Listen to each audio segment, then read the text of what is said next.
Krisis lingkungan hidup bukan merupakan suatu permasalahan yang baru dalam kehidupan saat ini. Dampak dari kerusakan hutan ini tidak hanya terbatas pada wilayah tertentu saja, tetapi mencakup seluruh bagian dunia. Banyak konsekuensi negatif dari krisis lingkungan yang kita alami sehari-hari, seperti kerusakan hutan, kerusakan terumbu karang, pencemaran air, laut, dan udara, serta kepunahan sumber daya alam yang masih terus berlanjut. Teman-teman, dalam video ini saya akan mengidentifikasi salah satu penyebab yang dapat dikaitkan dengan krisis lingkungan hidup, khususnya melibatkan pandangan antroposentrisme yang dapat ditemukan dalam kitab Kejadian. Selain itu, akan disoroti fenomena krisis lingkungan, terutama berkaitan dengan penggundulan hutan yang dilakukan tanpa pertimbangan. Harapannya, video ini dapat meningkatkan pemahaman kita tentang pentingnya menjaga lingkungan hidup dan mendorong kesadaran akan kepedulian terhadap lingkungan yang ada di sekitar kita. Yang pertama, kita melihat apa itu antroposentrisme. Antroposentrisme merupakan suatu teori etika lingkungan yang memandang manusia sebagai pusat dari sistem alam semesta, dengan keyakinan bahwa dunia ini diciptakan semata-mata hanya untuk memenuhi kebutuhan manusia. Pandangan ini mendorong tindakan manusia yang tidak terkendali terhadap alam, mengakibatkan eksploitasi yang berlebihan terhadap sumber daya alam tanpa memperhatikan dampaknya.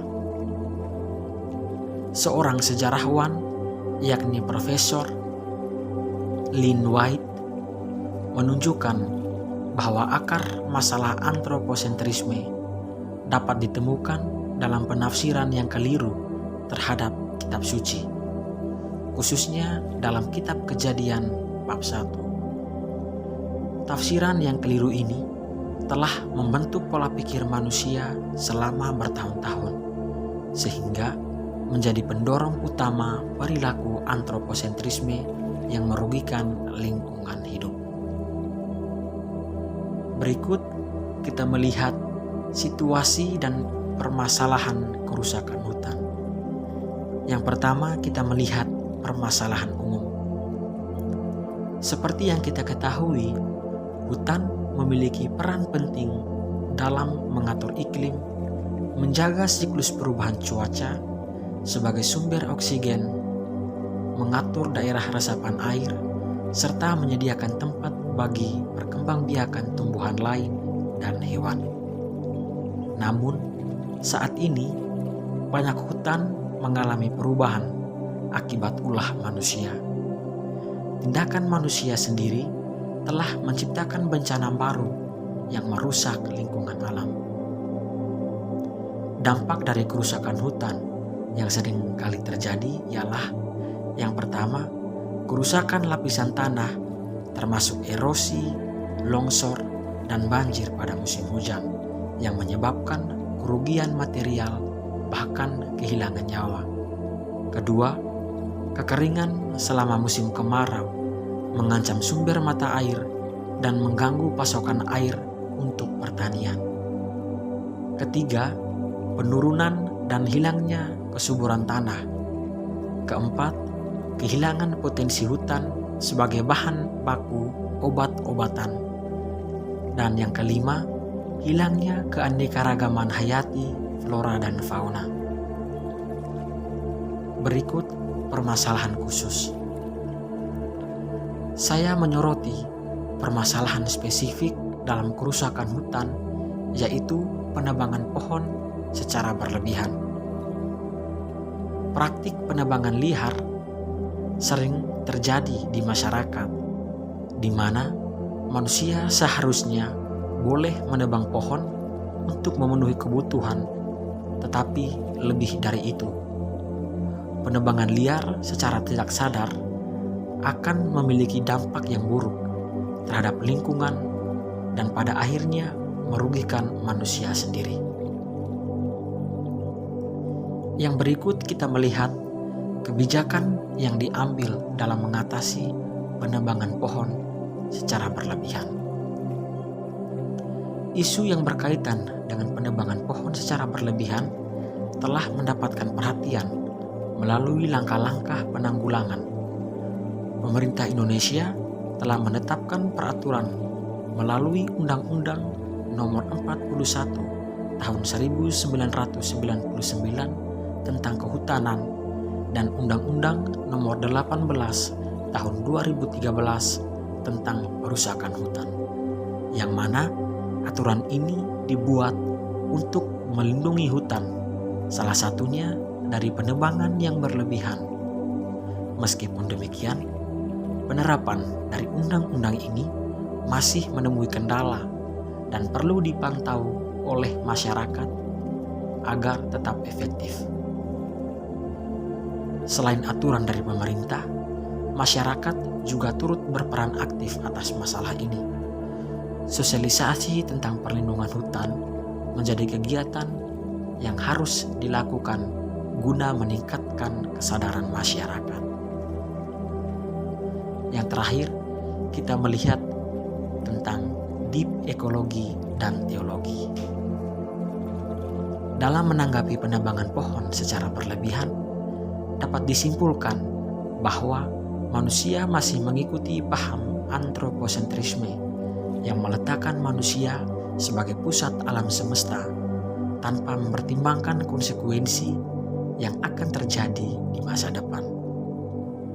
Penyebab utama paham antroposentrisme dapat ditemukan dalam kesalahpahaman terhadap interpretasi teologi penciptaan, terutama dalam teks Kejadian bab 1. Pernyataan bahwa manusia diciptakan menurut gambar Allah disalahartikan sebagai izin untuk menguasai dan mengeksploitasi alam, sedangkan seharusnya diartikan sebagai panggilan untuk menjaga dan bertanggung jawab atas seluruh alam ciptaan.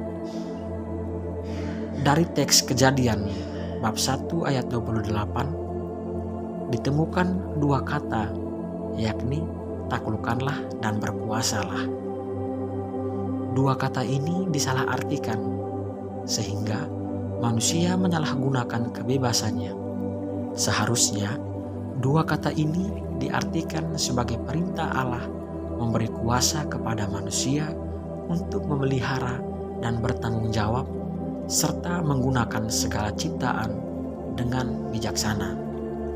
Apalagi ciptaan dikatakan bahwa manusia dan alam semesta yang diciptakan Allah sungguh amat baik.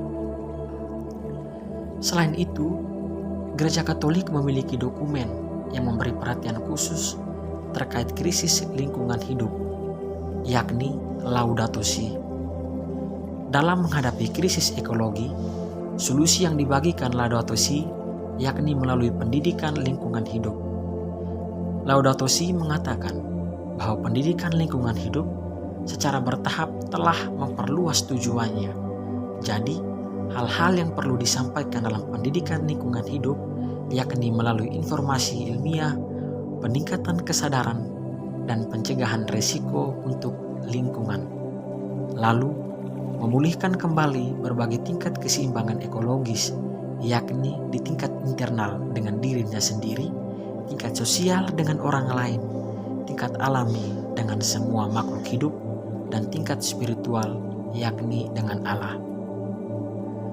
Laudato Si sudah menjelaskan bahwa melihat krisis ekologi merupakan panggilan untuk pertobatan batin yang mendalam. Dari situasi yang kita alami akan lingkungan hidup, semestinya mengantarkan kita untuk sampai pada pertobatan. Teladan Santo Fransiskus dari Assisi menyadarkan kita bahwa hubungan yang sehat dengan dunia ciptaan merupakan salah satu dimensi pertobatan manusia yang utuh. Itu berarti mengakui kesalahan kita, segala dosa, kejahatan, atau kelalaian kita dengan bertobat dengan sepenuh hati, berubah dari dalam lubuk hati. Dengan demikian, sebagai makhluk ekologis, kita semestinya sampai pada deep ekologi di mana kita bertanggung jawab dan melaksanakan gerakan pelestarian alam. Teman-teman, mempertahankan kelestarian lingkungan hidup bukanlah sebuah tugas yang mudah. Ada sekelompok tertentu yang masih mengutamakan kepentingan manusia dan hanya berfokus pada keuntungan pribadi. Sudut pandang ini perlu diubah, dan manusia seharusnya melihat alam sebagai bagian integral dari ciptaan Tuhan. Penting bagi kita untuk mengubah pemikiran bahwa segala sesuatu di dunia ini adalah milik Allah. Konsep penciptaan dalam kitab suci, khususnya dalam teks Kejadian, ditafsirkan sebagai tanggung jawab kita untuk merawat dan melestarikan lingkungan hidup. Oleh karena itu, gereja, keluarga, dan setiap orang memiliki peran penting dalam menjaga dan melestarikan lingkungan hidup. Keharmonisan hubungan kita dengan alam dan sesama manusia merupakan wujud penghargaan kita pada Tuhan.